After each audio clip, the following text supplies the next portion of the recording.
Hello world, welcome back to Golf Subpar with Colt Knost and Drew Stoltz. Another week on the PGA Tour in the books. It's the final week before the playoffs, and Lucas Glover is your champion, picking up his 5th PGA Tour win out at Sedgefield Country Club. But please first, as always, got to compliment you. You look fantastic. You know what? Ditto, bud. Thank you. Just about to get into that. The navy suits you. Brings out my eyes. Pops. They pop crazy.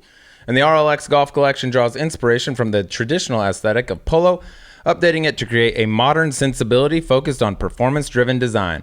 From sophisticated styles to the most technologically advanced fabrics available, RLX Golf is the ultimate in functional luxury and provides pieces that are ready for whatever the conditions bring on or off the course.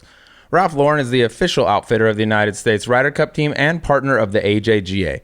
Ralph Lauren is proud to continue its sponsorship of golf ambassadors Andrea Lee, Billy Horschel, Davis Love III, Devin Bling, Doc Redman, Jonathan Bird, Nick Watney, Sean Foley, Smiley Kaufman, Todd Anderson, Tom Watson, Trevor Werblow, Troy Taylor III, Tyler Strafacci, and Captain Zach Johnson. The RLX Golf Collection is available in select Ralph Lauren stores, exclusive private clubs and resorts, and online at ralphlauren.com. And we will also be at one of those beautiful Ralph Lauren stores next week during the BMW Championship. We're going to be sitting down with Captain Zach Johnson. Lots to get into with El Capitan. Get ready, Zach. We are coming. But let's get back to the Wyndham Championship. Lucas Glover putting on an absolute ball-striking clinic, and now he's got a magical wand. This thing from Lab Golf has just changed his career. This is a guy for the last 10 years. You know, we don't like to use the word very often, but he's been open and honest about it. He's battled the yips for the last 10 years. And ever since the switch to this putter the week before the Memorial, he had a little break, put this new wand in the bag, and it is working, dude. This guy looks so comfortable over the putter, has went on an absolute tear, has gone from 112th to 49th in the FedEx Cup standings, booked his way into the playoffs, but this guy, he's one of the best ball strikers on the planet, never misses the center of the club face. Now he's got confidence in the putter. Look out for Lucas Glover in these playoffs. Yeah, the same way Ricky and Wyndham made the Odyssey Jailbird super popular, counterbalance. They're selling them now. I saw Ches Reavie was putting with the exact same model at the Barracuda. A lot of guys, even Justin Thomas, tried the counterbalance Cameron version, obviously, up at the 3M. But like that gained a lot of speed. Now you got Adam Scott, kind of was the first guy to adapt this Lab Golf putter. Ben On was using it last week, and what it's done for Lucas, like, dude, it just changed him completely. He's number one in approach to the green this year on the PGA Tour, but just for years hadn't been able to get in the hole. And he was like, he made some putts from like the further away from the hole he gets, you could see it go in, but it was like the borderline tap-ins. Like that was his quote after the tournament. He's like, it's nice to not miss tap-ins anymore. I mean, that was the sight of when he had the chance at 59. A handful of years ago, and we saw the comebacker for 60 that I think hit off the Scotty Cameron print on the putter, and it was just like, man, just to keep your card for that long, putting it like that shows how good of a ball striker he is. But hell of a performance. Sleepy, I mean, from 169, like this dude, if he played his way in a Tour Championship, I wouldn't be shocked at this point. It'd be a hell of a run. Going to a golf course he loves in TPC Southwind in Memphis this week, but good to see him back. He's just one of the good dudes, man. I love him, one of my favorite guys out there. We used to play a ton of practice rounds with him.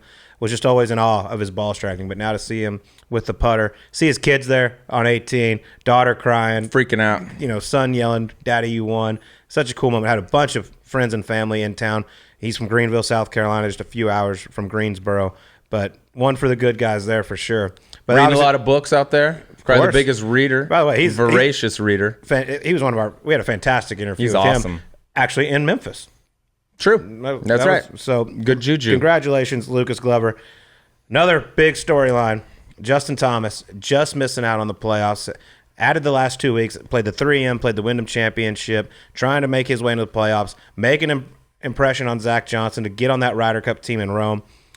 I mean, just devastating. Had the hot finish, eagled 15, then got the bad wind gust on 16 with the par 3 he claims, made bogey, and then the chip that just hit the dead center of the pin and bounced out was the difference of him playing this week in Memphis instead of being at home in Florida. Ended up finishing 71st on the points list.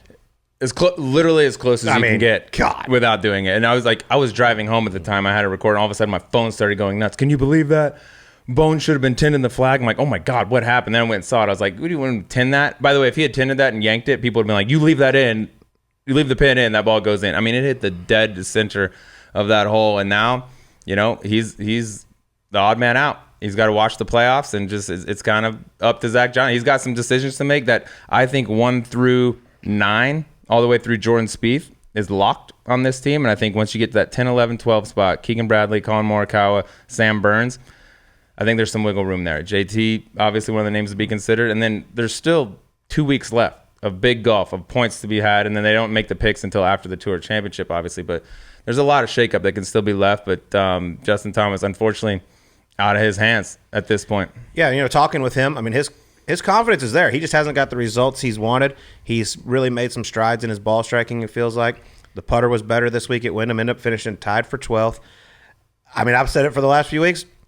Justin Thomas is going to be on that team. I just really think Zach Johnson is going to pick him. 16-5-3 between President's Cup and Ryder Cup. He's a beast in those things. I use the example on our SiriusXM show.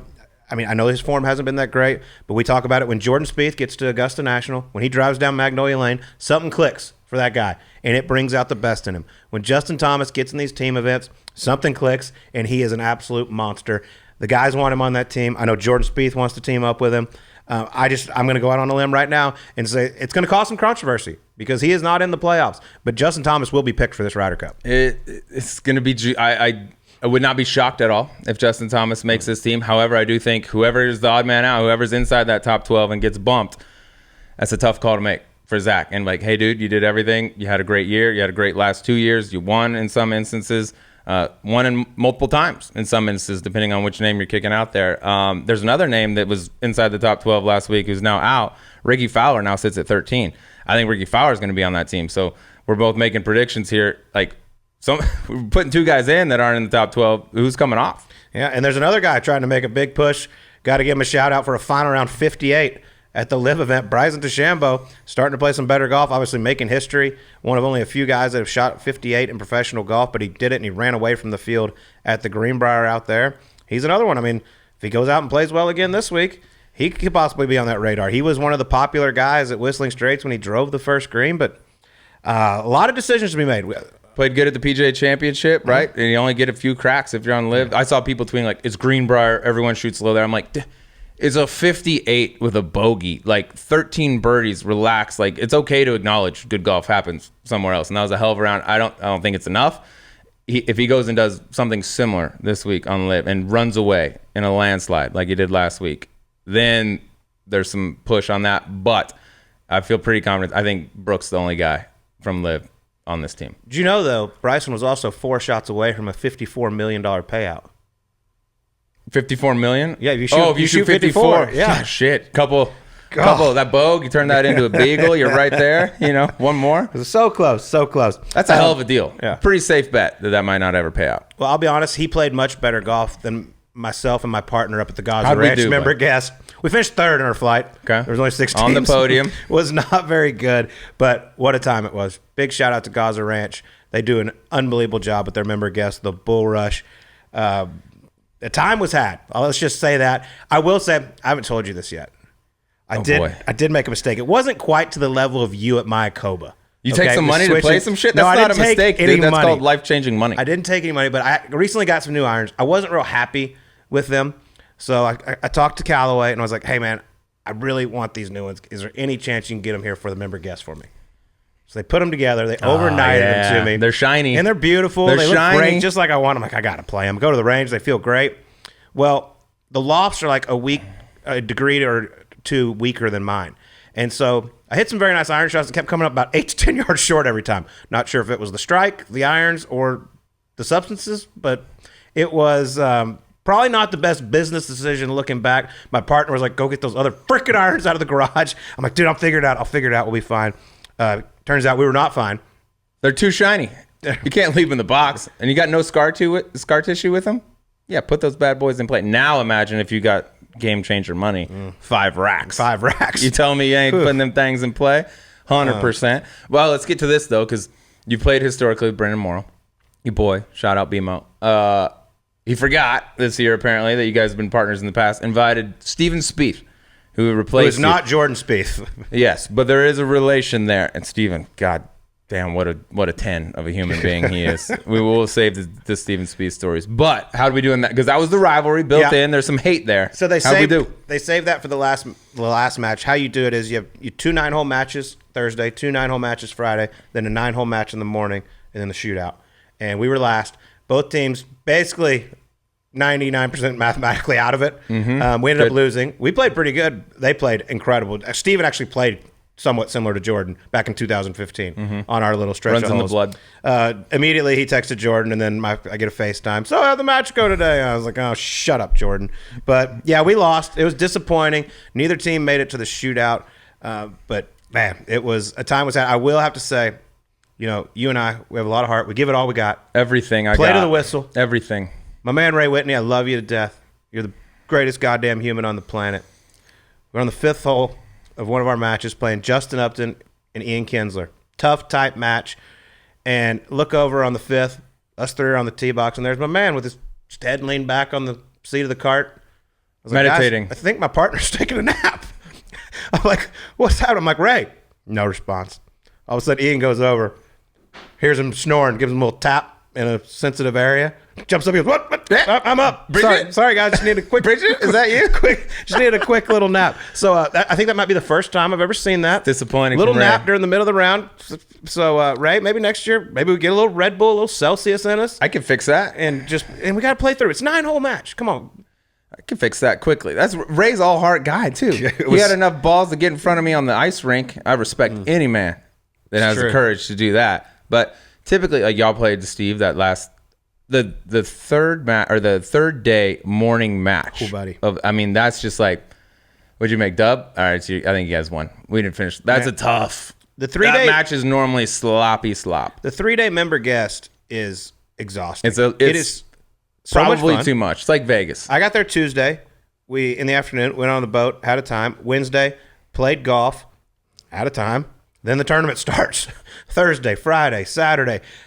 And I was rocking and rolling pretty good as far as how I felt. Saturday morning, I woke up, and I'm like, I felt like I got hit by Dwight Freeney. I was like, oh, my God. Golf. Now we got to go play again. But you get over that first ball, and you got the dizzies going on. I'm like, this go anywhere. I need this thing on a tee every time. Yeah, but good heart, though. You heard it out. You finished top 3. Top 3. Bronze. That's a medal. I finished definitely top 1 or 2 at the tree bar, though. Okay, I put on a show. That's good. That's the end of the year tree bar challenge. You get paid. And emceed the shootout and had some fun with that. James Mundy, pro there, he's always in charge of the MC. They said, do you want to help out a little bit with it? I said, sure, no problem. I'll chime in here. But this is his deal. So he introduces me right out of the gate from CBS Sports, Subpar, all that. So I go, wow. I'm used to sitting next to Drew Stoltz and Jim Nantz. Now I'm talking with James Mundy. Life comes at you fast. Quick, bud. Woo. Yeah, if you don't stop and look around. I love you, Mundy. You might miss it. Good time. Those MCs are a good time to make enemies. Like, I can say whatever I want, and no one can do anything. And if they get mad, then they look like an asshole. Like, they told me just to make people laugh, and there's some people there that I don't know that well. Well, I have learned that some of them don't take it as well as others. Trust me. I'm finding out who that is for the future, and I'm like, okay, not talking to that person. I'm well aware. Every now and then I'll run into some golf tournament and be like, oh, yeah, you said this about me at the Twin Fin. I'm like, buddy. You know how it goes, buddy boy. Just joking around. All right, well, before we get to our guests this week, we got 2 very special guests. The playoffs are here, and there's no better place to get in on the golf action than FanDuel, America's #1 sportsbook.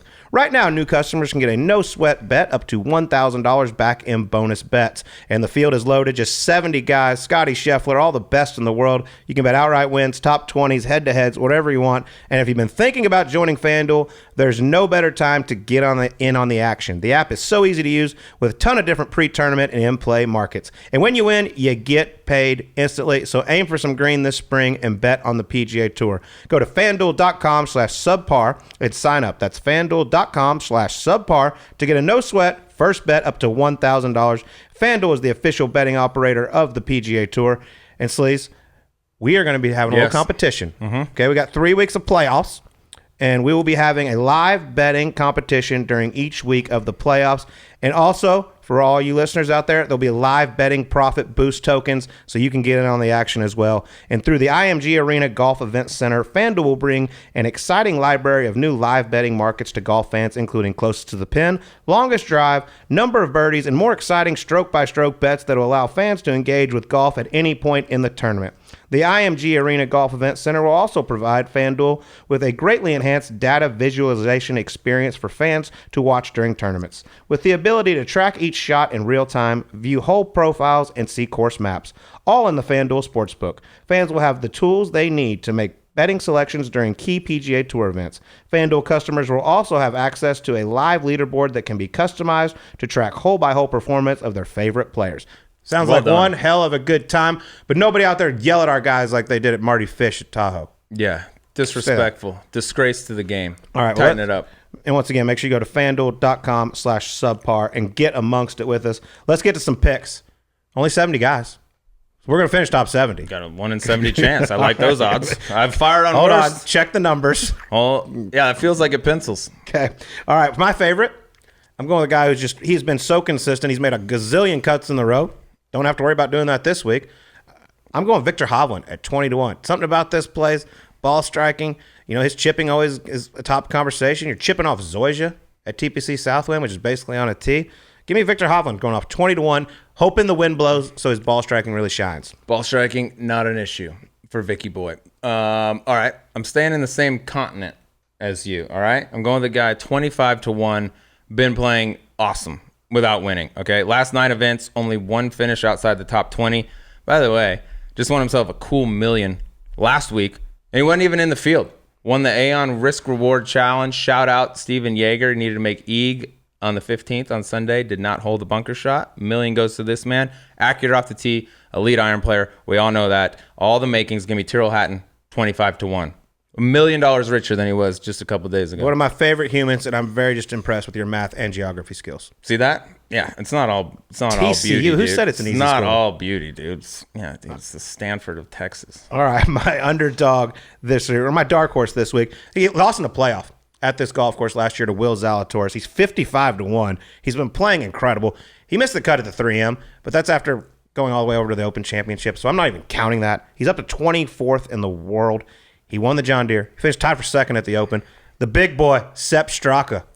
What were his odds? 55-1. That's the nice thing about the playoffs. There's only 70 guys. You get damn good players that could win any given week out there, and you get them at 50+1. It's nice. Sepp playing really good. Probably going to be on that European Ryder Cup team, I would suspect. All right. Which is in Europe. It is in Europe. Rome. Win in Rome, dude. All right.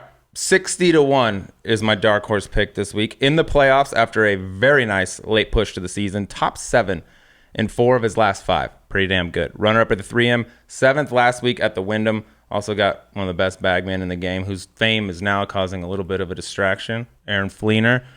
Give me JT Poston. 60-1. Kid's running hot.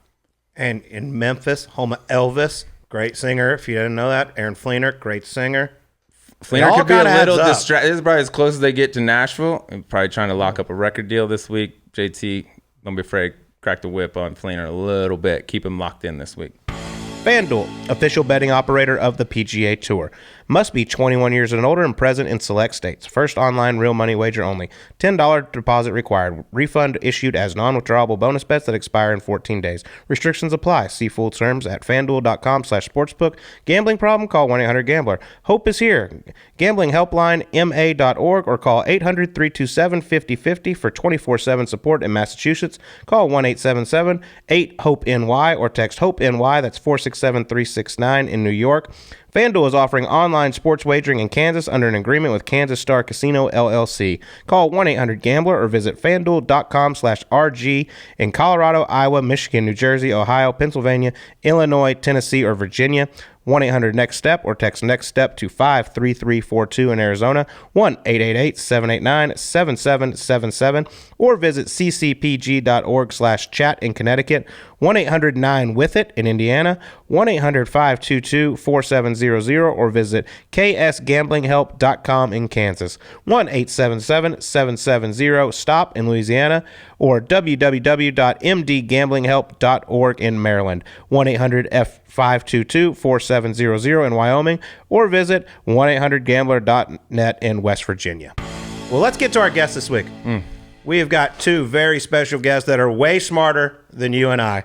We got Speak for yourself. Fellow RLX guy, Sean Foley, and David Woods. David Woods created this incredible training device called the ProSENDR, which is just taking the PGA Tour by storm. Over 70 guys are using it. We're here to talk about that, their history teaching the game. Sean Foley used to teach Tiger Woods, among a lot of other people. I heard that. And also, he doesn't let you talk that much, which I quite enjoy. So let's get to it. Here's Sean Foley and David Woods on Subpar. Okay, it is time to welcome two of the most respected names in the world of golf instruction. They coach up players across the PGA and LPGA tours. They've coached major champions, and they are the masterminds behind the ProSENDR, the new training aid taking the golf world by storm. We got Sean Foley and David Woods. Welcome, boys. Thanks for having us. Thanks, Sean, boys. Colt, my guy. Thanks for the time. Sean, as always, looking incredible, your RLX. And I just want to point out to everybody that, as usual, we were waiting on Sean just a few minutes late, fashionably late, we might say. Likes to make an appearance. Well, Colt, you and I go back to 2007 in our 9 holes with Stephen Ames, if you remember. I actually have that written down. I was going to say, before we get into it, I mean, I've known this man for a very long time. Right when I turned pro, went out to play a practice round. Randy Smith was with me here at Greyhawk Sleaze, and I walk up onto the tee, and there's Stephen Ames with this beautiful gentleman down here in your bottom right, Sean Foley. And we had ourselves a time, man, and we've been great friends ever since, but I will never forget that day at Greyhawk. Remember we went to the Cheesecake Factory after, and you just absolutely laced him with man, you're really good. How many times have you won? And he's like, 4. And you're like, wow, you got some mental issues, bro? You should be better than that. I used to like to give Amesy a hard time. Man, that was great, man. But thank y'all so much for joining us. We're obviously going to talk a lot about y'all, but this ProSENDR is taking the world of golf by storm right now. You see so many guys. Over 70 tour players are currently using it. I just got one a couple weeks ago, tinkered around with it quite a bit. But why don't y'all tell us, how did this whole thing come about? Sure. Well, Sean and I have known each other probably just over a decade, met out on tour. And then a short time after that, I invited Sean to come to the club here and be my celebrity guest at my golf school. And we all know Sean's a celebrity. So it's been great. He's been coming every year ever since.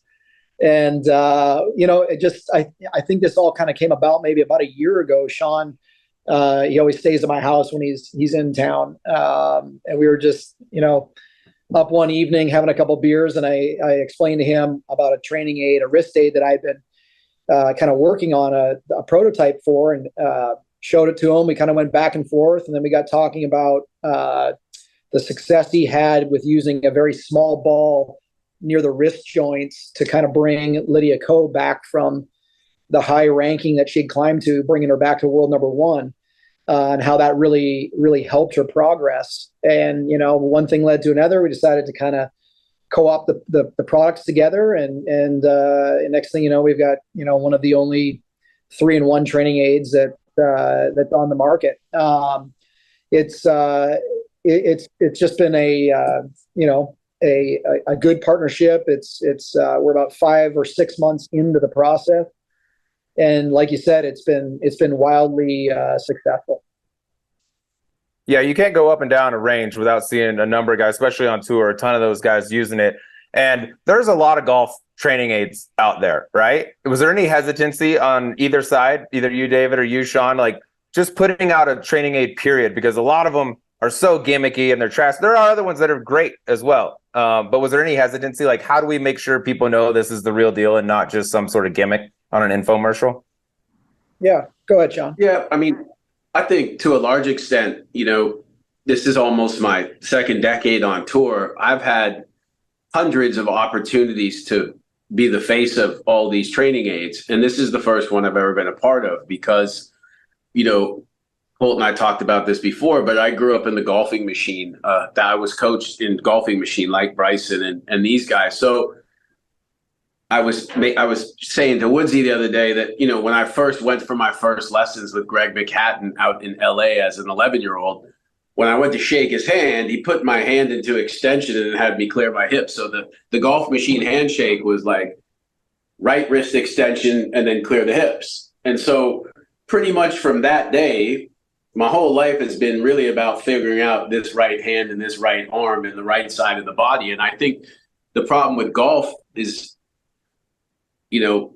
up until lately, we haven't really had enough science to measure and tell us exactly what's going on. So, Colt's a world-class player. He says, I like to feel I do this. And well, that's not very helpful for other people except themselves. So when you look at the design of how Dave bent it, and remember, Dave is teaching, a lot of very good players and then a lot of his members. And, the word that hit golf by storm, and I think my boy Georgie Gankis, is responsible for the term shallow, and to get the club shallow. But really, all that we're trying to do is, this thing's built at about 51 degrees. So the average rates of wrist extension on tour go from 42 to 63. So Hovland's like at 63, DJ's around the same. John Rahm is around the same. And then on the other side of that spectrum, you might have a player like a Justin Rose in the mid 40s. Phil Mickelson's in the low 40s. And not to say you can't do that, but there has to be some other pieces of the puzzle. So for someone like Phil, who Colt knows well, Phil cannot have a short backswing. If he has a short backswing, he'll never be able to square the face. He needs time with how he moves the golf club. So give me an idea here, is that when the right wrist is an extension, amateur golfers are around 13 to 30 degrees. All right. So Colt, I can teach any amateur on the street how to shift their weight and turn their body. That's easy to do, right? But they still don't hit the ball well. And I think we go in the wrong direction when we talk too much about ground forces, and when we talk about tilting and turning and getting open and using torque and rotation, when we all need to understand that all these players on tour are on tour because of how their hands hold a golf club and how their hands and arms put information into that golf club. So I'm good to talk about the feet and the legs if we're talking about Lionel Messi, but if we're talking about Tiger Woods, I'm more interested in what his hands were doing to the golf club, because, that's really the key. And then when you look at the right arm through evolution, I'm a right-handed golfer and a right-handed person. Telling me to get my left wrist bowed is no man's land for right-handed people. So I think the most important part is Hogan talked about, he always wanted the elbows to feel like they were close together. So once you put the ball in, and the ball's not for everybody, it's a little more of a higher level, but everyone can use it for pitching and wedge play, is Hogan basically said he wished he was born with 3 right hands because he understood the importance of the right hand. And then he talked about the elbows feeling closer together. So Ben was into external shoulder rotation, which is a popular term in golf now. I mean, years and years ahead. So really, between the golfing machine and reading the 5 lessons, my whole life has always been about this point of the golf swing, because the downswing, Colt, is 2 to 3/100ths of a second. So as soon as the hands go from here to about here, as soon as they get here, that's all she wrote for changing what the club is doing with the hands. And that's where the body changes. So turn on the internet, turn on anything, and every single instruction article is about why you don't early extend, early extend, early extend. But honestly, we've been taught to be on plane, so to go up and down on the same line. The traditional plane, the club is way too in front of us. So if from here I started to rotate, I would just slice it. So the reason people early extend is because they've come down, the hands are too far in front of them, and then they have to stand up so they don't slice across it. So the thing about the ProSENDR is that the way it's built this way, and then also this way. So you have extension, and then you have the radial. So the radial is kind of like the lag angles that you see. It's not about how much lag a player creates. It's about how fast they get rid of it. So, Colt, when you weren't hitting it well, it's because you weren't releasing it properly. And I feel like the word release has become such a bad word. How am I going to square the club face that's miles open coming down if I don't release the club? So I think what ProSENDR has allowed, look, it's helping pros, but the DMs and the videos we get from amateurs is almost an infomercial every single time. And I think if we've sold 25,000, I think we've returned less than 100. I mean, it's because it helps. And that's why when Dave showed it to me, I was like, man, this checks off all the principles. This checks off getting the club head behind the hands, getting the face more square, making sure that the right arm's able to lengthen and extend more. All this stuff about keeping the arm bent into impact is just absolutely nonsense. There's probably 5 people in the world who can actually do that. So, we're taking, the players like Waco and Victor Hovland and Cameron Champ, these guys who are simply movement unicorns. Well, are you guys into Major League Baseball? Well, yeah, I follow Watch a little sports. ball. Yeah. All right. How many sidearm pitchers are in the major leagues right now? Not many. There's 5, right? Yeah, as I say, there's very, very few. I'd take your word. Yeah.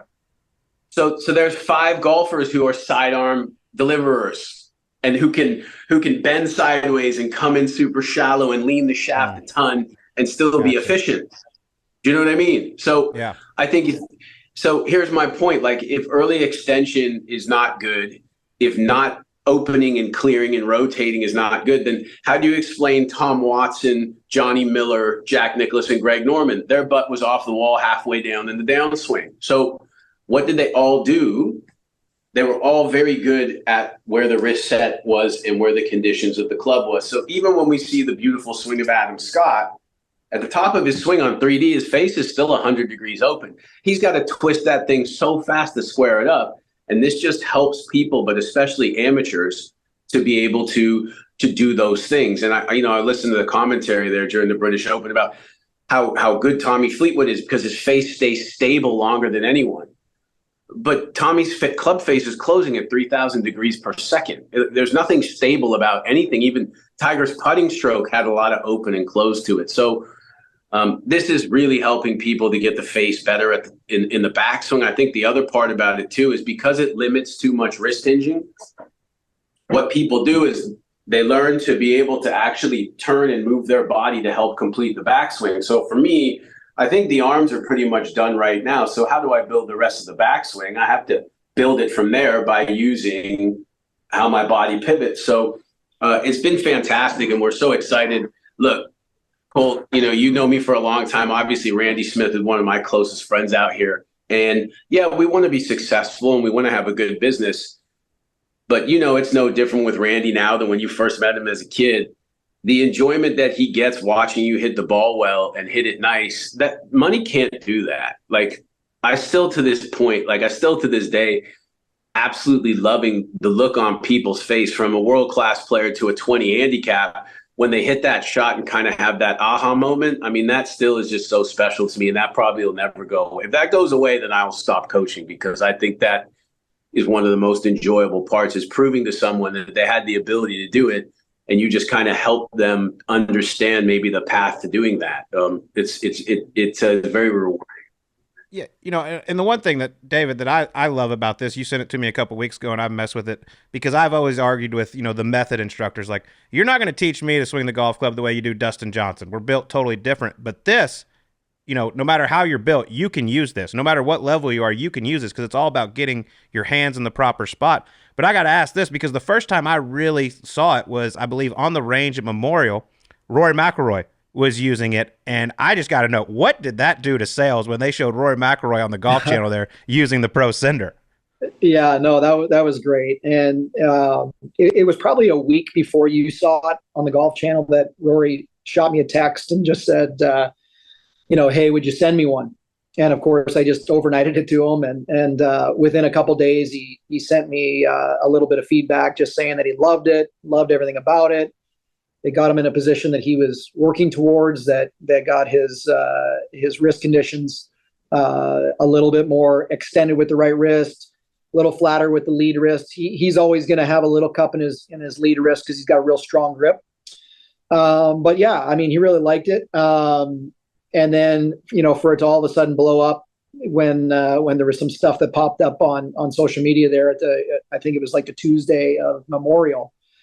And then there was just some great stuff of him describing what it was doing for him. And I very quickly got on text with him and thanked them for, all the help, and kind of joked around a little bit. But and then I got to spend some time with him in the locker room and on the range at the Canadian Open in Toronto.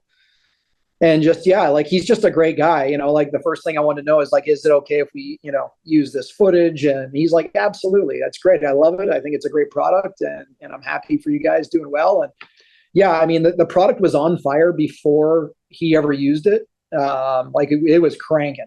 But he definitely took it to another certainly another level. The month of June following that was really big for sales. And it really hasn't slowed down. I mean, we just keep seeing more and more great players. Phil Mickelson using it. He used it. I met with Phil at the U.S. Open, gave him one. And within I saw a couple him chipping with it. Yeah, I mean, one of the best chippers and pitchers we've ever seen. There he is using a training aid. Yeah, I mean, Cam Smith. Cam Smith uses it. His coach Grant. Grant Field. He told me Cam's using it like every session. Like he warms up with it before his rounds, and he works on it on the stuff they're working on their swing. And you can noticeably see some pretty dynamic changes happening in Cam's swing, especially at the top of his backswing.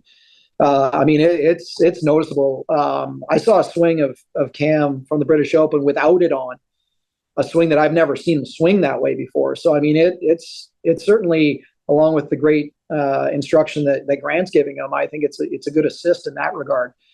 It's been wild. I think why is it really popular? I think it doesn't look like you've got some wild contraption strapped onto you, on a driving range. I think it makes people comfortable to use it. I think it's comfortable to wear. And like you said, Cole, I mean, it truly works for everybody. The whole reason I came up with it is, I was just kind of tired of looking at my swing on video where I was kind of getting lazy as I got older, where that lead arm was too far in, my left wrist was getting cuppy, and my backswing wasn't creating the elevation that I wanted. So when someone does that, they try to gain length in their swing by, over hinging or creating too much radial. So I just kind of put myself in a position that, in a mirror of where I'd like to be, ideally, flat left wrist, basically Adam Scott. I want to look like Adam Scott, doesn't everybody? So I just kind of put myself in that position. So I put myself in that position and then just create a mold around it. And then just made sure that mold gave us a bit of a catch on that index finger to also limit the radial. Spent a little time with Davis Riley here at the club. I designed this thing 2 years ago, and the prototype sat in my office collecting dust for a year. I was busy and never did anything with it, and I wasn't sure. And then I showed it to Davis when he was in here working on a few things. And I said, hey, he was complaining about, what we refer to as having too much runoff at the top of his backswing, where his arm travel and his body pivot finished, and his wrists just keep getting, kind of sauced off. And I said, hey, try this thing. And immediately, as soon as he started, stopped his rotation and his arm elevation, his wrist hinge it was all, connected and stopped at the same time, the way he felt he wanted it to be. And he just convinced me. He's like, first of all, I've got to have this one, in which I said, this is the only one I have, so you can't have this one. And it just kind of spurred me on to kind of move forward. So I just started the process and created the name and just kind of the branding behind it, and got to work on it. And by the time Sean was at my house, I was far enough down the road to be confident that this thing was going to be a hit. And a hit to what degree, you never know. But I knew that it was something that, number one, it was a training aid that didn't force or push somebody into a position that you cannot replicate when you take it off. And that is the most critical thing about this product. It is the job of the player to take the responsibility of laying that trail wrist into the cradle and maintaining it in transition, number one. For the amateur player, trying to hold it in that cradle as long as they can, because most people don't know how to control the low point. They have trouble avoiding throwing the club head past the grip pre-impact. And for the great players like Sean mentioned, a lot of these guys like Cameron Champ, he drags too much leg, and Sean works with him on it. He lays it into that cradle. He's trying to come out of it immediately because he's a skilled athlete that can get back to impact with a minimal amount of forward shaft lean and control his low point, but create a better dynamic loft launch especially in his wedges. And Sean, you can correct me if any of that's wrong. But I think the fact that it works so well for both amateurs and pros, but in slightly different ways. Darren Clark was on a video yesterday that the PGA Champions Tour posted, where he was talking about trying to keep his trail wrist in the cradle for as long as he possibly could. And that's maybe different than some other players, but Darren, I spent some time with working on his game here this last winter, and he kind of gets throwing it a little too much, and he can sometimes get the grip behind the club head at impact and hitting some thin shots. So I mean, it worked for such a large variance of players that I think that's why it's appealed to so many. Yeah, it clearly works. I think too, Colt, like in coaching for all these years, when you have, beginners and, new amateurs to the game, the hardest thing in the world is to teach them how to use their hands and arms. And so, when you put it on, it gives you that complete feedback on this is where it needs to be. And so, like my son started playing golf about a month ago at 15. He's never played golf. And we went out to the range and I just put it on him. And within 20 minutes, I was just giggling. He was still topping it, shaking it, slicing it, but the good ones. So once we kind of worked a little bit with a couple of things that he needed to understand, I mean, that would take me 3 months to do without it, because it's so tricky and it's so different for people. But if you look at the right hand, I mean, if you look at Tom Brady, the right hand's in the same amount of extension. You look at Nolan Ryan, pretty much every sport where we're releasing an object or releasing a club, the right wrist is an extension, and then the right shoulder's elevated and in external rotation. So this is, as human beings who we threw spears and rocks through evolution, this is very natural for us. This is a very natural feeling for us. So that is very important in how we do these things and how we do it in golf. So I think that's why, that right wrist and trail arm, talking to some of the great biomechanics experts that I've spoke to, and I coined the term long time ago that the hands and arms are the GPS for the golf swing, and that the fingers are the keyboard to the computer. So it's very, very important what these things do, because just these changes you're seeing me do here is a difference between compressing a ball and hitting a lob shot, so it is very, very important. Yeah, that's all very fascinating stuff in terms of getting into the swing. And both you guys, you've been teaching for a long time. And during that time, sometimes you see new swing philosophies or techniques that become quote unquote in vogue, right? Have either of your philosophies on the golf swing in general changed over time? Things you didn't used to teach, you teach now, or vice versa? We could start with you, Dave.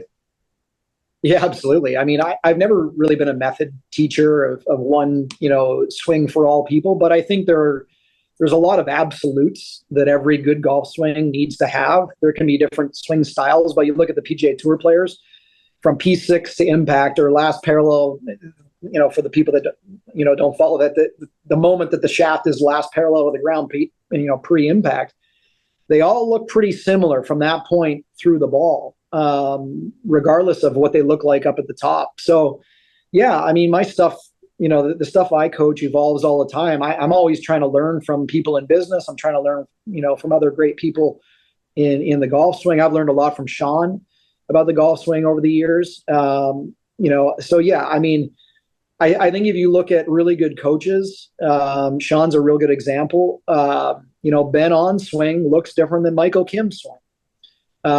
Which looks different from, a variety of the other guys that he coaches. Higo's swing looks different than that. So you gotta also understand the limitations and the strengths of the player. And you can't, these guys didn't make it to the PGA Tour, for nothing. You don't want to coach the good out of them. The worst thing that a coach can do, Sean talks about this a lot, is to go out there and give them too much and coach the guy worse. So, just do no harm to these guys at that top level. Now, certainly at an amateur level, which is a large variety, large majority of the lessons that I give, getting these people to understand how the golf swing works, by mode of the hands is critical. I spend a lot of time trying to get my people to understand how to have a little bit of forward shaft lean and chip and pitch the ball. If someone can be a really great player from 9 to 5 position, I think from there, it's a lot easier to become a better player if you've got someone who can't chip it. Boy, I mean, they're going to be struggling to be a good ball striker. Yeah, that's very well said. And Sean, I want to ask you, not only do y'all work with a lot of different tour players, but you work with a lot of different personalities. What's it like trying to manage all these different tour players and personalities? Because some of them, you got to kick in the ass. Some of them, you got to coddle a little bit. How do you handle all that? Yeah, I don't know. I've just always, like, if I had a gift, it's just been communication. And I think where that's come from is, my dad worked for DuPont. So when I was 5, we moved from Toronto to Delaware. When I was 6, we moved to San Fran. When I was 9, we moved to LA. When I was 12, we moved back to Toronto. 13, we moved to Vancouver.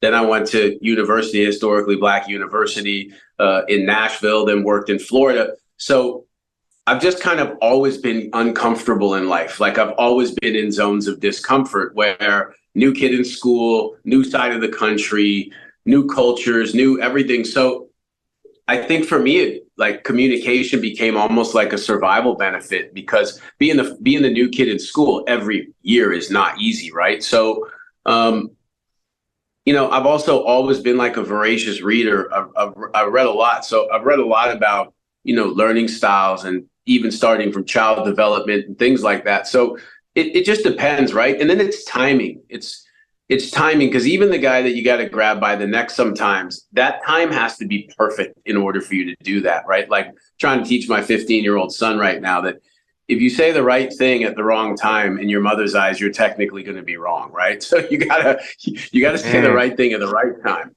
And I think where we run into problems when it comes into society of how we're raising kids or how you're teaching golfers is, look, we're just shepherds, man. We're not engineering anything. Like, I don't care how good of a shepherd you are, you'll never turn a sheep into a dog. And, I feel now that the players that I'm coaching now are the safest from my own influence, because I feel like I've made almost every cardinal sin at this. So I'm still going to probably make some mistakes, but man, I've checked off the list of a lot of mistakes that I've made.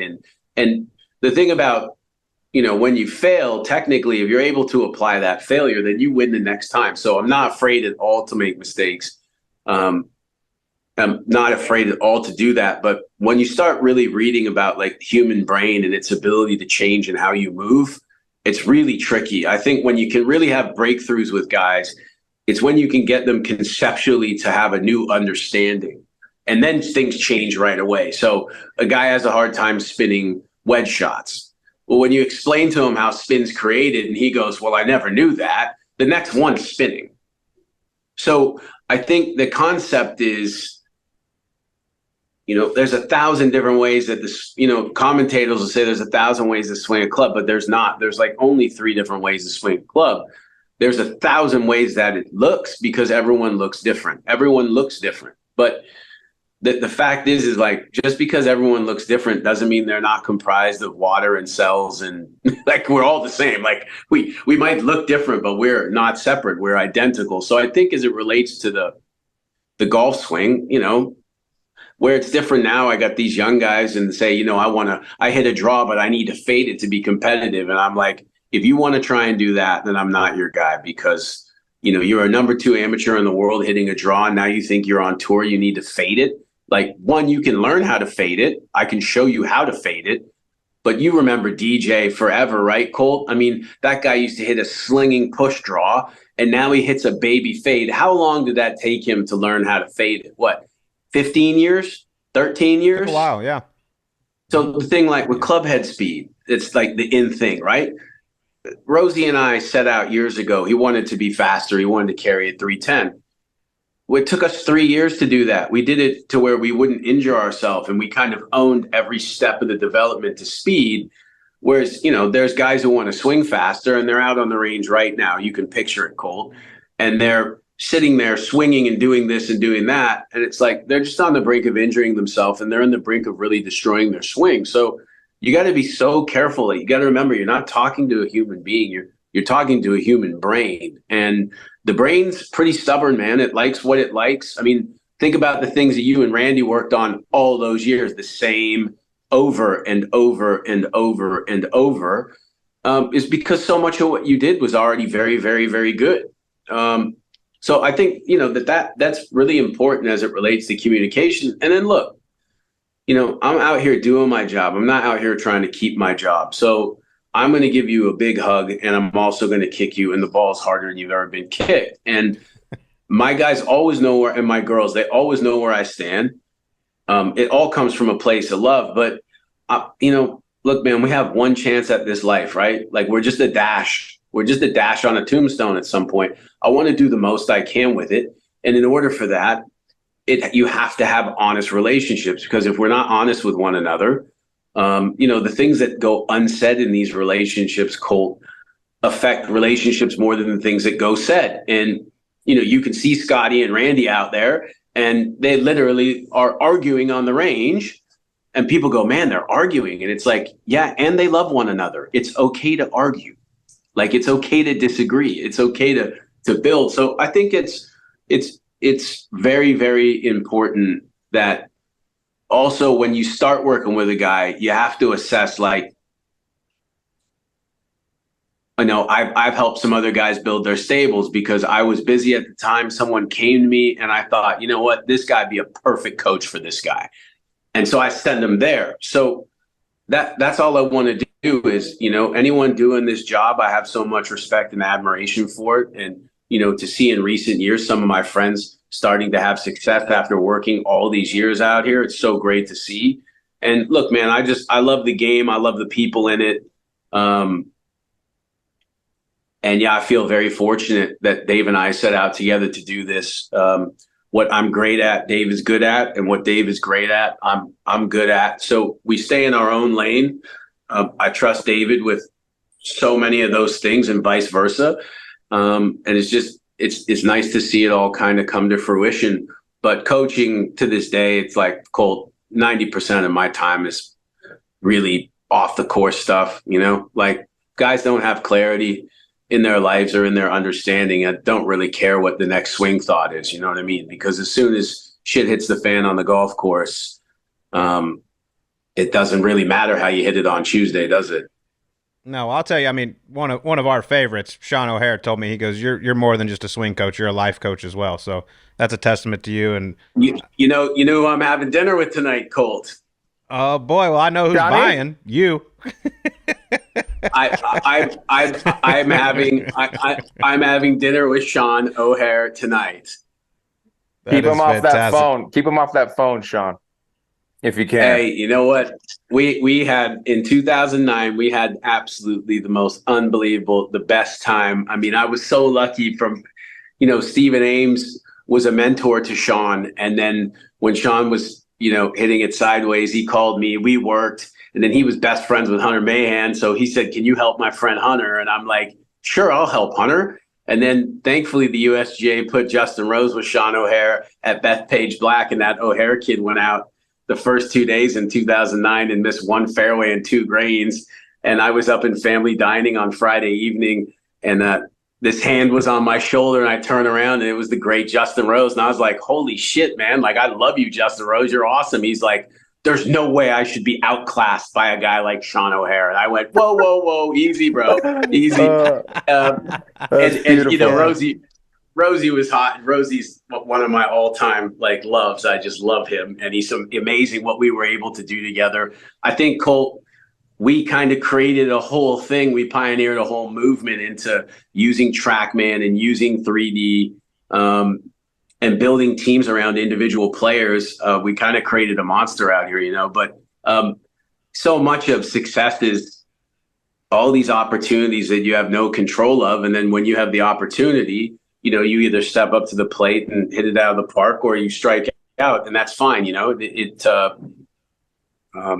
It's been a fantastic journey so far. And I've just added 2 new players. I've got Ben on, Michael Kim. For me, with a guy like Michael Kim, I don't think you can be the number 1 amateur in the world. Whatever that was that led you to that hasn't gone anywhere, right? Like, the guy who's 600 pounds still has a 6-pack. You just can't see it. You know what I mean? So you know that the beauty and the skill exists within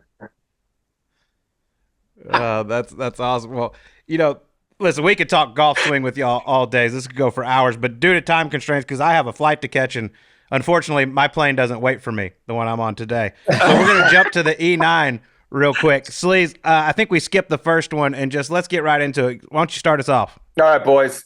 First one, I'm going to start off juicy here. And the answer for you on this, it can't be either one of you on this podcast, okay? It can't be the other one. But if you had to trust your own golf game with one instructor in the game of golf, who would it be? Ooh. I'm going to go with Justin Parsons just because he's hot right now. Okay.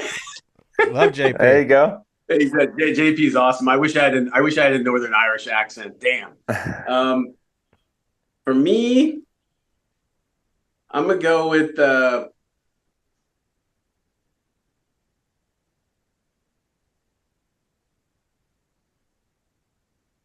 You froze. You're thinking really long. No, I'm not thinking. I'm got a flight to catch here. I think I'm gonna go with Grant Wade. Oh, interesting. Okay, Grant Wade. Okay. I don't think Grant Wade's still over Tiger's bunker shot at the Canadian Open. He's still bitter about that one. Sorry, Grant.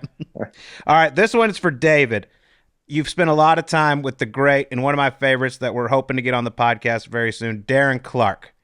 I mean, he is an absolute. We use this term way too much, an absolute beauty, but he is a beauty. Can you give me a quick, fun Darren Clarke story? Jeez. Nothing I can say online here. No, Darren, I spent a couple days in March here with Darren, and all I can tell you is, voices carry around here, and I had to shush him about 100 times. I shushed him, and he's like, "Oh my God, I'm sorry, I forget.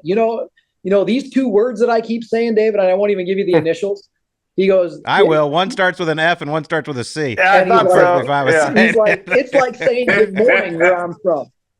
So, you just keep telling me to quiet down and it'll be all good. But no, I had a blast with Darren. He is the best. Oh my God. Like the most fun guy you could ever be around. But lots of I was with him at the Masters, and he's like, Colt, I can't do your podcast. I say these words every other word. I was like, dude, it's fine. Trust me. It'll be worth it. People will love it. But he is one of the best characters. I can't believe he thought he was going to do TV at one point. I was like, you'll get fired in 2 seconds. No, he'd be perfect.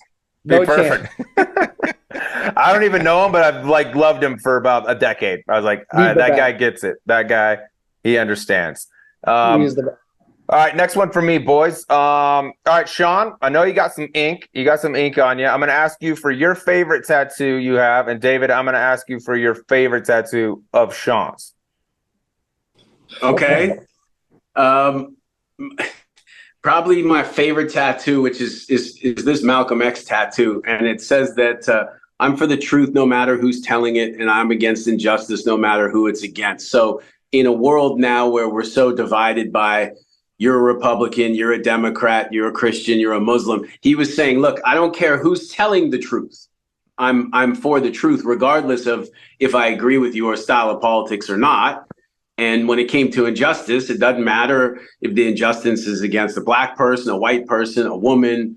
I'm just against it, period. So I'm for the truth and I'm against injustice. That's probably, to me, that's my favorite tattoo. Wise words. And, it's pretty tough to get a word in when you're around Sean. Like he can get going, right? Like, so getting him to be speechless is very difficult. So I'm gonna go with his new tattoo that says Prana on his right forearm right there, because when he was in town here, I had him going straight faced. That was the name brand. I forget what I said. It was a name brand for like a risque women's clothing line that was a big hit. It's a yoga company. Yeah, it was a yoga company. I had him going for about 15 minutes where he just was staring at me like already thinking about how he could get it taken off his arm. So I'm going to go with Prana. You mentioned how Sean could talk. This has set a subpar record for the least amount of words Sleaze has ever said. No question. I've never heard him be this quiet ever. Let's have you on again next week, dude. Sean, you're on every week. This is beautiful. All right, this can be for both of y'all. Obviously, y'all's device here is absolutely killing it. But the name ProSENDR, I'm curious to know what names got thrown out. Gosh, I don't know. I kind of did that one on my own before I even talked to Sean. And You know what? I'm like so like Pretty in Canadian. the zone. I'm so in the zone on it right now. I honestly can't even recollect the names I threw around. I just knew that I wanted to kind of give it the no E and the hard R at the end for a couple of reasons. I thought it'd be a lot easier to get a patent and trademark the name. And I just wanted to, and I kind of wanted to just give it, a little bit of special deal. And I think anytime you put the word pro in front of anything, it's a little aspirational for customers. So that's kind of where ProSENDR came from. And you know where I got that?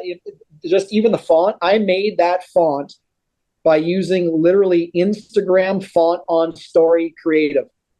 Like I went to my story, swiped, hit create, and just picked some different script. Boom, it was done. Like I didn't even hire a designer. I threw the dashes in there. The dashes are now kind of taking a life of their own. You're going to see some of that on some apparel and just on the front hit. So yeah, we've got some cool stuff coming up. I like it. But it is Colt though. It's very Canadian to say send it, right? Like that word goes back to hockey a long time ago. So the ProSENDR, both Dave and I are Canadians. Send it's pretty Canadian. So ProSENDR, and then, we do talk about, sending driver. So I think that's pretty good. Yeah. Let's send it can go in a lot of different situations. Yes. It's I a like good it. name. We like Even it. when the sun's down. Exactly. Yes. Exactly. Yes. Lots of sending when the sun's down. Yeah. Little double entendre, a little homage to the boys up north. I respect that. All right, boys. I know it's not a training aid, but I need both your opinions on this here. If you had to choose one, which club would give a player the better chance of winning on tour? The hammer driver or the alien wedge? Both revolutionary. Oh, I got to go with the alien wedge. Got to be the alien wedge. Hammer would be tough. I mean, Man, whenever you said the helping hammer guy. driver, I just picture that guy's jackhammer Yelling. going, ow! He hits it over mountains, dude. He hits it over True. mountains with that thing. True. I'm going to go with the alien wedge. I think that's probably Alien right. wedge. God, that thing is Forget, ugly. Hey, do you remember forget rolling the ball back. You remember the Just use diamond? hammer. Yeah, Remember the diamond wedge is with the wedge? spin. Yeah, dude. Mm-hmm. That shit was hot. That went through $1,000 worth of tour baladas. Oh, one swing. Dirt nap. So good. All right. Okay. Last one for me, and this is for you, Sean. Has anyone ever come up to one of your players and asked for an autograph and you thought it was for you? No, I don't sign autographs, but I take pictures with kids and stuff. Okay, well, you're lying. You're under oath right now, and you're lying because first week out with I Sean love it. O'Hare, RBC Canadian Open, It was great. I was told a kid came up and said, Sean, can I have your autograph? And you immediately turned around and thought it was for you and went and said, sure, kid.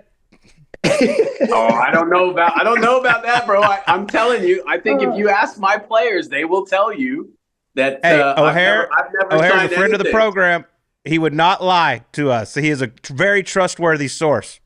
He's semi full of shit though, mate. So you know what? Simi.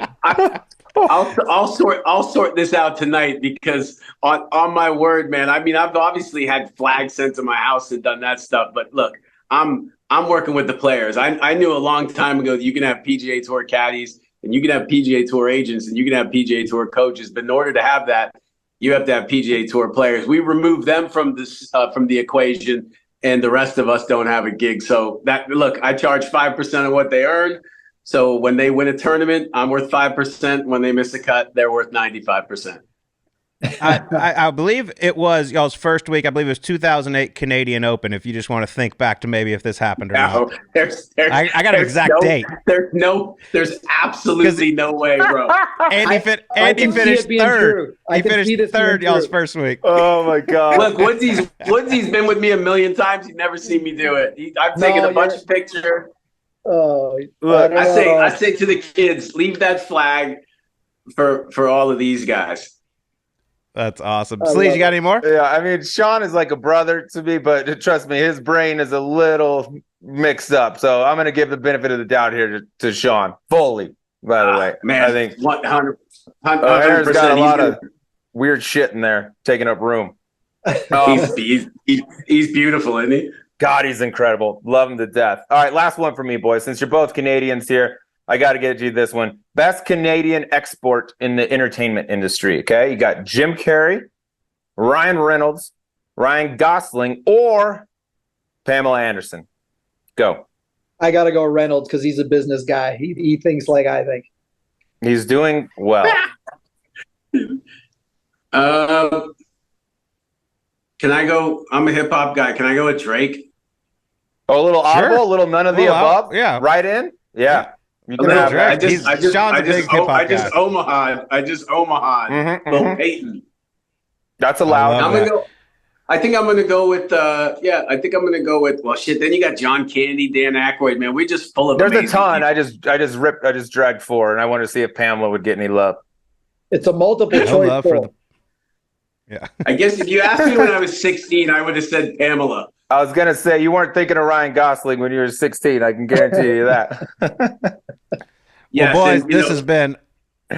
Well, Foles, eventually I'm going to have you stop talking so we can end this episode. But it's been so much fun, man. Congratulations on the ProSENDR. Everyone out there listening, go pick you one up. No matter what level you're at, this thing is going to help you tremendously. So congrats on all the success, guys, and thanks for joining us here on Subpar. Thanks for having us, boys. All right, that was Sean Foley and David Woods joining us on Subpar. The ProSENDR, I've been using it some sleeves. It is one hell of a training device. I like it because any skill level can use it. Any body type can use it. It's all about getting those wrist angles in the proper spot, but they've had huge success with it. It was really cool to sit down and chat with them, and Sean Foley just didn't want you to talk. I love you, Sean. I want to compliment you too, Colt, on the greatest interview we've ever done. Fewest words spoken. It was beautiful. Hey, Sean, how you doing? Well, when you look at the evolution of man, obviously, I'm like, all right, we're getting in here, Shawnee boy. Love it. Those guys are a wealth of knowledge. It's always fun getting those guys on that. They just know so much shit. You think you know some stuff about the golf swing, and like these guys are looking at it, 10x deeper than you are. Was curious about the hammer driver versus the alien wedge. I think they made the right decision. Okay. Forget the ball rollback and all this bullshit we keep talking about. Just say the only driver you're allowed to use, the hammer, and let's figure it out. I don't agree with me? that. No, I don't. I'm going to go against you on this No, one. it'd be good. The But- hammer, you can hit over a mountain. Still have not got clarification Yeah. about the autograph situation with Sean O'Hare and Sean Foley. When the kid came up and said, Sean, can I have your autograph? Sean O'Hare tells me, and he's a very trustworthy source, as There's we no know, one more reliable than Sean. that Sean Foley thought the autograph was for him. Still have not got that cleared up yet, but I'm going to dive into this and figure it out. Was that when Sean was battling that little pesky knee injury he had down there? Could have been while he was dinged up. Might have been on some meds. I'm not sure, but You David remember- Woods you're the also. one. We got to give a shout out to David Woods. Really good friends and works some with Darren Clark, who we have got to get on Have Subpar. to. One of the funniest humans. We might have the editing team might have their work cut out for him if we do have DC on, but it'll be a lot of fun. But really enjoyed sitting down with him, and I'm telling you, that ProSENDR, it's the real deal. I highly recommend going and getting it. But special thanks to Sean Foley and David Woods for joining us, and once again, Gaza Ranch for an incredible member guest week. Absolutely. Proud of you. You gutted it out. You didn't quit. Played in all new gear. You know what it's like now. Top 3. And now I'm going to take 3 weeks off and go work the playoffs. It Go is get time. shittier and then come back. See if No, those irons go further. I'm getting rid of all the demons. Go Memphis, Chicago, Atlanta, and then I think I'm going to take a nice little month-long sleep. Month-long sleep. Then you'll get better. Get faster. Exactly. Yeah. Well, that's going to do it for us. Thanks for listening, everybody. We'll talk to you on the next Subpar.